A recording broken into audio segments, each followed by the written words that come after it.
Dedicamos buena parte de nuestra vida al trabajo, pero ¿qué es lo que hace que este merezca la pena? ¿Queremos dejar huella en nuestro paso por el mundo o que las generaciones futuras se encuentren con algo mejor?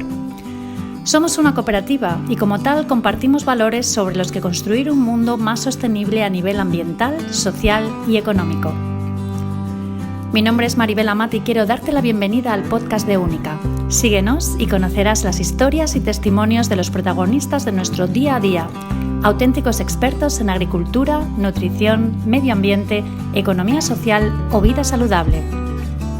Lacajasaludable.es, la fruta y verdura que toca, de aquí para ti, donde quieras, lacajasaludable.es. Ahora vas y la pruebas y luego lo cuentas. Lacajasaludable.es. En un mundo donde la hiperconectividad se ha convertido en lo normal y con la multitarea casi por obligación, Sergio Morillo nos viene a hablar hoy de neuroatención.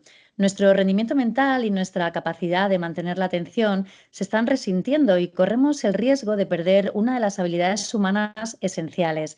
Sergio Morillo, bienvenido al podcast de Única y muchísimas gracias por hacer un hueco en tu agenda, que sé que no es fácil. Bueno, pues muy buenas a todos. Gracias por la invitación. La verdad es que me gusta conocer pues empresas que apuestan por un futuro sostenible y un futuro que de alguna manera incluye hacia dónde nos estamos dirigiendo con salud, sobre todo con salud. Ujú. Sergio, la neuroatención nos ayuda a entender cómo enfocamos la mente en un entorno que está lleno de distracciones. Eres el autor de este concepto, pero ¿en qué consiste exactamente? Bueno, como definí en 2020 en relación a este concepto, de alguna manera lo que pretendo incluir con esta descripción, este término es conocer cómo la vida moderna está afectando a día de hoy nuestra capacidad atencional. Así que principalmente un poco es investigar cómo esta serie de inputs, de estímulos que tenemos en esta nueva sociedad, están interfiriendo de alguna manera a esa capacidad cerebral que tenemos para poder pues, captar la atención y tomar decisiones. Ujú. Estamos en un mundo, bueno, como decimos, hiperconectado, ¿no? Tenemos una sobrecarga de estímulos y prácticamente no tenemos tiempo para pararnos a pensar y a reflexionar. ¿Esta saturación digital, desde tu punto de vista, está afectando a nuestra capacidad de atención más de lo que imaginamos? En definitiva, si pensamos que la atención es como una especie de combustible interno de nuestro cerebro, Ujú. entenderíamos que si desperdiciamos este combustible, pues lógicamente no vamos a tener este fuel, ¿no? Este gas, esta gasolina para otras Ujú. funciones cerebrales. Por tanto, sí que pienso que de alguna manera eh, cada día nos levantamos con una capacidad atencional y esto es fácil de entender porque por la mañana nos levantamos como mucho más frescos, como despejados, ¿no? Y según avanza el día, pues esa sobrecarga, esa sobredemanda de inputs y de estímulos que llegan a nosotros, de alguna manera nos influye en esa capacidad que tenemos luego para poder afrontar otros desafíos intelectuales, ¿no?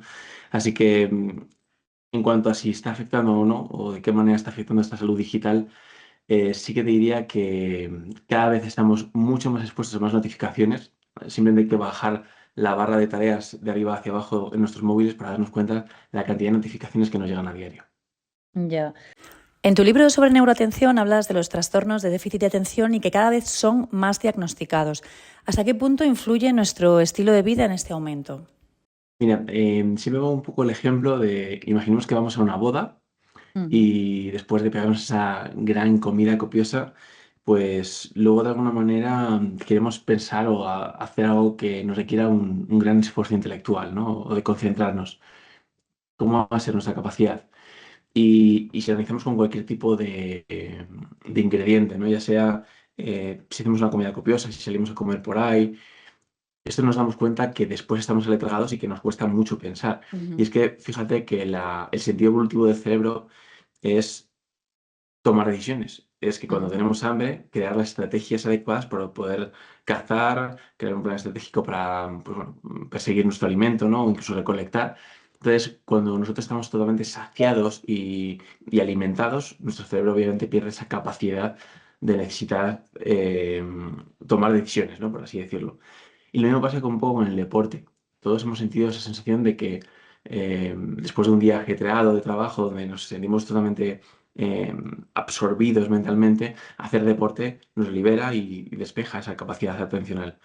Así que, de alguna manera, sí que es cierto que estamos generando como mucho ruido en nuestras vidas y que a través del estilo de vida podemos ayudar a limpiar, a generar esta especie de depurado mental.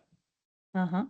Precisamente te quería preguntar sobre esto, ¿no? Que ese rendimiento mental diario se ve comprometido y muchas personas ya hablan de fatiga mental, ¿no? Sin saber muy bien lo que significa. ¿Qué peligros, ante qué peligros estamos si vivimos tan pendientes de esas notificaciones del móvil, de esas redes sociales y bueno, lo que tú hablas de ese ruido digital que no para prácticamente en todo el día?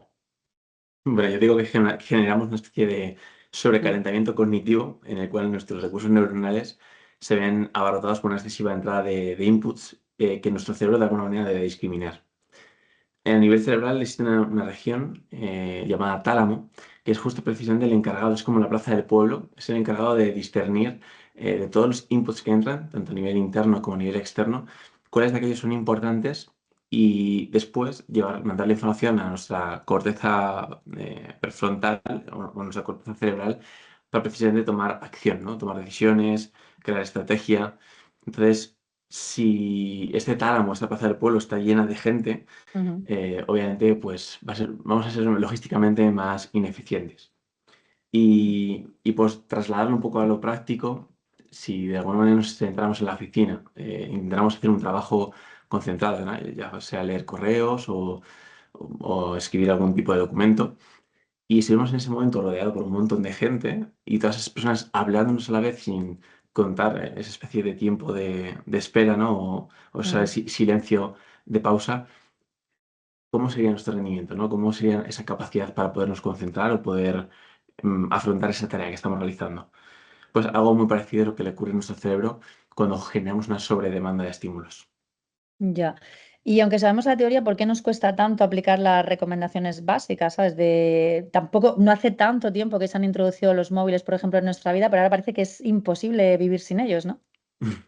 Bueno, igual que sabemos que el alcohol no nos beneficia y Ya. seguimos todos consumiendo alcohol, es verdad que todos estos sistemas, ya sea el alcohol, ya sean a veces las drogas o los alimentos procesados, toda esa cantidad mm, de estímulos, de alguna manera, influyen en nuestro sistema de recompensa, que afronta todo esto a través de la dopamina, que es una hormona. La dopamina, de alguna manera, lo que hace a nivel funcional en nuestro organismo es premiar la recompensa. Es decir, yo tengo una búsqueda, yo tengo hambre, y en el momento en el que yo ingiero un alimento, mi cuerpo genera dopamina para decirle a mi cerebro, has satisfecho esa búsqueda. Sin embargo, si nosotros estamos constantemente creando esta entrada de dopamina, esta entrada de esta hormona, constantemente nos centramos en ese círculo de la dopamina y ese círculo de la recompensa inmediata. Por entender un poco mejor esto, al final la dopamina nos está llevando a una sobredemanda, una necesidad extrema de cada vez necesitar mucha más. Y esto es porque la función hormonal siempre trabaja de la siguiente manera. Todo depende de la cantidad de hormona que tenemos, por otro lado de la calidad de hormona y por otro lado del receptor de esa hormona. Cuando nosotros generamos demasiada cantidad de dopamina, lo que hacemos es que ese receptor de dopamina se vuelva resistente, se vuelva como calloso. Y ese receptor cada vez va a necesitar mucha más dopamina para poder ser estimulado. Como cada vez generamos más y más y más dopamina, el receptor se vuelve mucho más resistente y por tanto cada vez nos volvemos mucho más dependientes de esta hormona. Así que se genera este círculo de reflejo en el cual entramos en las adicciones que cada vez vemos que incluyen también la parte digital. Efectivamente, y por desgracia cada vez se ven más casos y en edades más tempranas. Sergio, ¿la atención se puede entrenar como si fuera un músculo? Y en caso afirmativo, ¿qué tipo de hábitos propones para fortalecerla en el día a día? Pues mira, justo en este momento que me haces la entrevista, estamos realizando un reto de 21 días con un grupo grande de personas y precisamente lo que estamos haciendo en ellos es entrenar todo esto, incorporar tanto hábitos de alimentación, hábitos atencionales, pues, por ejemplo, algo tan sencillo como, oye, por ese paseo, por el que sueles hacer siempre para ir a tu trabajo, intenta hoy mirar 3 detalles que no hayas visto hasta ahora. Y es curioso, ¿no? Porque puede que hayas hecho ese recorrido durante un montón de años para ir a tu mismo puesto de trabajo y no te has fijado que hay una tienda nueva, no te has fijado que ese edificio tiene la pintura de un color diferente. Entonces, simplemente el poder entrenar esta capacidad atencional con cosas sencillas ya va a fortalecer este músculo que, como bien decías, pues podemos entrenarlo, podemos fortalecerlo y podemos hacer que esta capacidad atencional que cada vez estamos perdiendo mucho más y que obviamente demuestran los estudios, pues combatir, ¿no? Lo que dice la ciencia. Ujú. Y se suele decir que las mujeres pueden hacer varias tareas a la vez, pero me gustaría que explicaras si eso tiene una base científica o es más bien una especie de mito que viene a perpetuar un poco la presión social que existe sobre las mujeres para intentar llegar a todo. Bueno, aprovechando que eres mujer, Maribel, te preguntaría eh, ¿cuántas cosas bueno, sois capaces de hacer bien a la vez? Y esto es una pregunta genérica, ¿eh? No es una pregunta de sexo. O sea, podemos hacer varias cosas a la vez, pero ¿cuántas las vamos a hacer bien o de la manera que nos gustaría? Sí que es cierto que a nivel evolutivo, la arquitectura cerebral en la mujer tiene una mayor predisposición a las conexiones neuronales. Es decir, en las mujeres tenéis una mayor capacidad de conexión intrahemisférica y eso favorece muchas veces que muchas áreas del cerebro puedan estar trabajando de manera simultánea. Pero obviamente esto va a favorecer que haya muchos más errores y que por tanto sea ineficiente. Por eso un poco la pregunta que te hacía al inicio es, sí, podemos hacer varias a la vez, pero ¿cuáles? ¿Cuántas vamos a hacer bien, no? Efectivamente. Pues Sergio, muchísimas gracias por haberte acercado un poco al podcast de Única y habernos explicado de manera llana todo este concepto de la neuroatención y tomamos nota, claro, para intentar seguir mejorando. Muy interesante tu reto de los 21 días. Muchísimas gracias, Sergio, y esperamos poder volver a contar contigo en el futuro. Un saludo. Será un placer. Un saludo, Mariel. Lacajasaludable.es, la fruta y verdura que toca, de aquí para ti, donde quieras, lacajasaludable.es. Ahora vas y la pruebas y luego lo cuentas. Lacajasaludable.es.